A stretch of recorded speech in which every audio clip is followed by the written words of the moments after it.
Hello and welcome to Health Professional Radio. I'm your host, Neal Howard. Thank you so much for joining us again today. Our guest in studio today is Dr. Kathy Gruver. She's an award-winning author and the host of the national television show based on her first book, The Alternative Medicine Cabinet. She earned her PhD in natural health and has authored 5 books, including Conquer Your Stress and her latest book, Journey of Healing, One Woman's Path to Healing Self and Others. And she's returned here with us today to talk about homeopathy, an in-depth discussion of homeopathy and physical and somatization disorders. Right off the bat, I need to know, what is somatization and why is it a disorder? Yeah, somatization is basically when we're putting these emotional stressors and these spiritual stressors into our body. And what I found when I was working on my dissertation, which was all on mind-body medicine, that we have these phrases which I've been hearing since I was a kid, but I didn't really think strongly about what they meant until I started doing this work. Which is, we say things like, "My hands are full, I can't get a grip. My heart is open, my heart is breaking. The weight of the world's on my shoulders. I can't stomach this." And I found that fascinating because we're basically phrasing emotions through looking at our body. I had a client who was having really bad pain in her hands and her wrists, and I was doing massage on her, and I was making the pain go away, and then a couple days later it would come back. And it was really driving me crazy that I couldn't get to, why is this not going away? And finally one day I asked her, I said, tell me again when this hurts, because I thought, I'm missing something. And she said, well, it hurts me when I'm grabbing things, when I'm grasping things, like I can't hold the hairdryer, I can't lift a bottle of wine. I thought that was a tragedy, so I really had to fix that. So, can't have that going on. But I heard the word she said of grasp and grip, and I said, well, is there something you're holding on to too tightly? Is there something you need to let go? And I don't know why I thought to ask her that question, but I did, and she popped her eyes open, and she looked at me, and she said, I don't want to let my kids go. And I'm thinking, oh my God, she had an answer. And what you didn't expect that. I didn't, and not a profound one like that. And it turns out that her brother had gone out after getting his driver's license at 16 and was killed, never came home. And her children were now 15 and a half and 14, and they wanted that freedom, and she did not want to give it to them. And I said, have you talked to your kids about this? She said no. She never shared the story of what happened. And that night she went home after dinner, and they looked at pictures of her brother and talked about what had happened to him and her fears associated with now them having their independence. And they understood. And her pain started to go away, and she didn't need a massage quite as frequently. And then I didn't see her again. I abbreviated that story, but and I truly believe that had she not dealt with the emotional aspect of what was happening in her body, that she never would have healed. And I've seen client after client after client who has those stories, whether it's the boss that is, such a pain, they're having this anger bubble up, and this client ends up with an ulcer, or the gentleman who was pissed off, ended up with bladder cancer, or, these series of little irritations, the kidney stones, there has just been so many examples in my practice, and I don't have double-blind, placebo-controlled studies on this, but in just observing, even in my own family, some of the attitudes and the words that we use and how that's exhibiting in the body. So sometimes that's a key as to what's happening in our emotions. We have to store that stuff somewhere. Louise Hay talks about that at length in all of her books.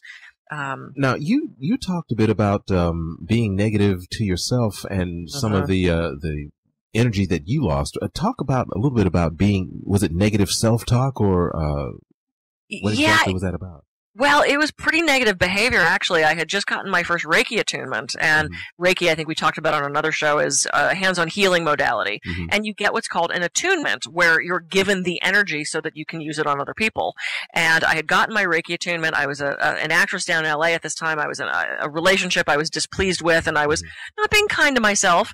So I went to a party after a show, and I drank a little bit too much and smoked a little bit of stuff that's now legal, but wasn't then. And woke up the next day and went to do some Reiki, and it was gone. Wow. And I thought, well, what's up with that? And I called my Reiki master, and she said, what'd you do? I didn't know it could go away. And after I was silly enough to do that a second time, after paying another $150 for my next attunement, it had gone away again. And my Reiki master said, Kathy, Reiki it's a gift. It's God's love. It's universal energy. It's not going to stick around if you're abusing yourself. So don't do another attunement if you're going to continue this bad behavior. And I wasn't even doing something horrible. I mean, I wasn't doing crack or, it was silly early 20s behavior. But was it about excess or doing it at all? It was that's a good question. I think it was probably a combination, Mm-hmm. but I think it was also, I was acting out because I was miserable. I was so unhappy. I was treating myself horribly. And, when we're stressed, we overindulge in things, whether it's drugs and alcohol or food or video games or, and I think I was trying to escape. And some higher source of myself said, no, we're not going to give you this amazing gift of Reiki if you're going to do this to yourself. I certainly still drink wine, but I'm not to excess. I'm not in a state where I'm completely miserable with myself. And I think that's what it was. I think I was so negative. Exactly. I think I was so negative that positive thing couldn't stay around. Talk a bit about homeopathy. Why is it so unique and specific to each person in a different way? Well, it's great. Homeopathics are one of my favorite modalities. And, if you're going to use it, I really, really encourage people to seek out a practitioner that really does know what they're doing. Mm-hmm. You can walk into any health food store and get a little vial of the sugar pills that say PMS or headaches or what they do with that is that's a combination remedy. They pick the top 5 remedies, they stick it in a combo, and they hope it works. And a lot of the people that I've seen that they don't think Reiki works, it's because they've gone that route. They buy something that's very general in a store that isn't made for them. And the key to homeopathics is they're very minute doses of these substances. And the concept behind it is like cures like. So it's kind of like a vaccine. If you give the body a really small dose of something that creates those same symptoms, then the symptoms are going to disappear.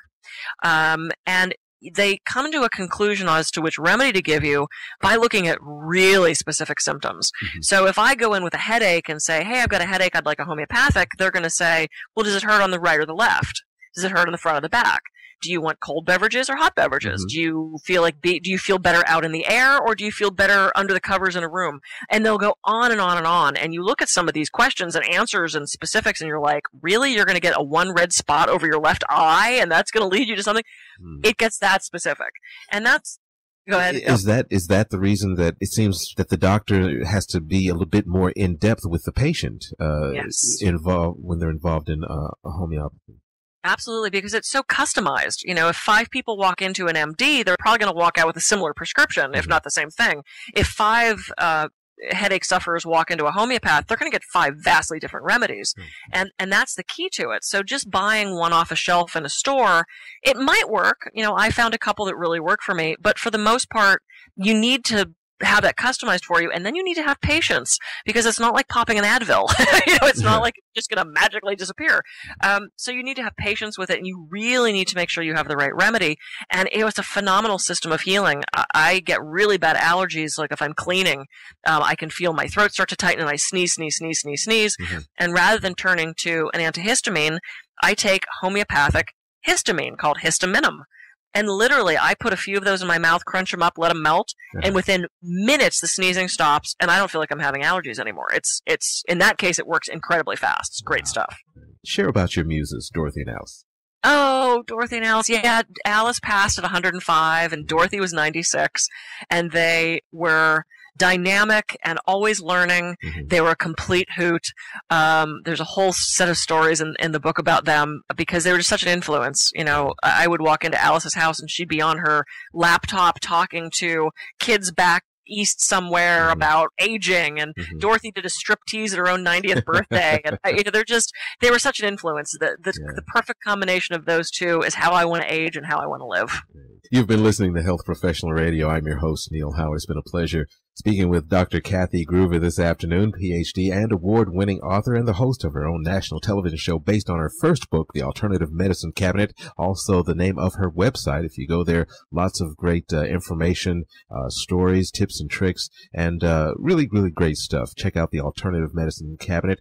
She's earned her PhD in natural health and has authored 5 books, including Conquer Your Stress and her latest book, Journey of Healing. She's been here with us talking about her latest book and some of the personal stories, why she shared them, and why she does basically what she does. It's been great having you here with us today, Kathy. Thanks, Neal. I appreciate it. Transcripts and audio of this program are available at healthprofessionalradio.com.au and also at hpr.fm, and you can subscribe to our podcast on iTunes.